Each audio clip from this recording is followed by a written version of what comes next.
Morning boy, so may nagtanong sa ating TikTok si Germs Sphere.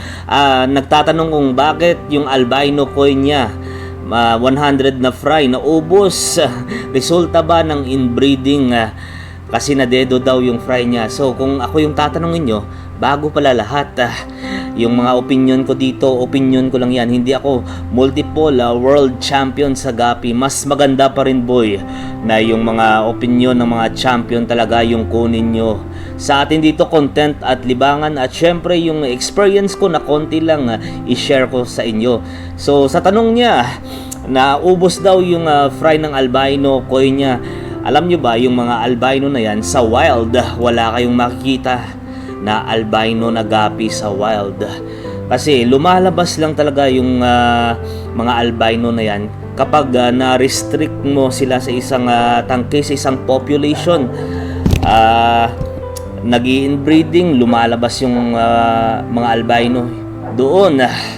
Kaya sa wild, wala talaga kayong makita na albino. Kung meron man kayong makita idol, hindi makakasurvive yan. Siyempre, mas weak sila kesa sa mga non-albino. Pula yung mata nila. Yung color red kasi na kulay, parang prey yun sa paningin ng ibang isda. Makakita sila ng kulay pula, pagkain agad yun. Kaya wala talaga silang pag-asa na makasurvive sa wild. So dito lang talaga sila makakasurvive sa ating mga tangke, sa mga breeder natin. Syempre, alagang-alaga sila, walang mga predator.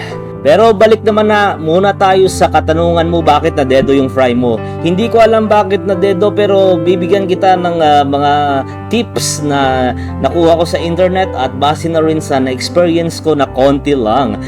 So baka masyadong mataas yung tubig ng container mo. Yung mga fry kasi natin, ka-instinct na nila yan na pumunta sa itaas ng tangke. Kasi yung sa pinaka-taas ng tangke natin, mas marami yung oxygen doon kesa sa pinaka mababang part ng tank natin. Kaya yun ang ginagawa nila. Kapag masyadong mataas yung tubig mo, mahihirapan silang umakyat. Di wala, madededo sila boy. Hindi sila makakasurvive. Kaya kung ako, ginagawa ko, mababa na tubig lang, mga 5 to 6 inches lang.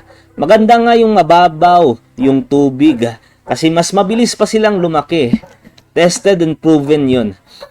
At yung isa pang explanation dyan, kapag mataas yung tubig mo at wala ka pang aerator, nako, albino yan. Siyempre, mahihirapan talaga sila. Kaya kung ako sa'yo boy, mag-alaga ka ng albino, gamitan mo ng aerator. At yung isang explanation dyan, baka nag-water change ka.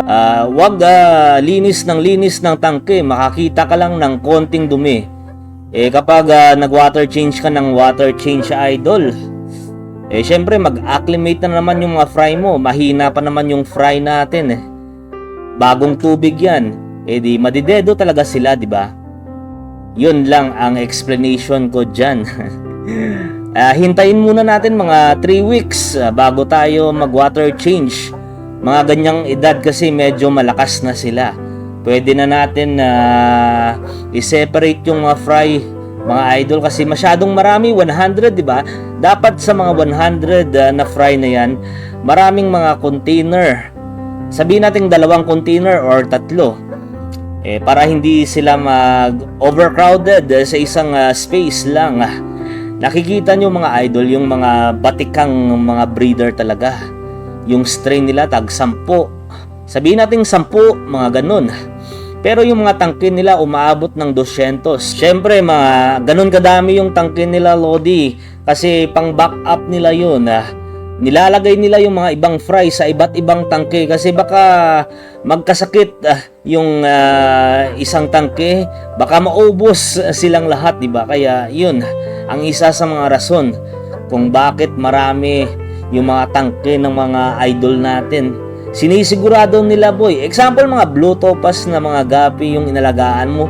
Nako, magkasakit sila. Mauubos mga yan. Kaya ayun, mas maganda talaga na may mga backup tayo. In case lang na magkasakit sila. Kahit mga world champion idol, sigurado ako namamatayan ng mga isda yan.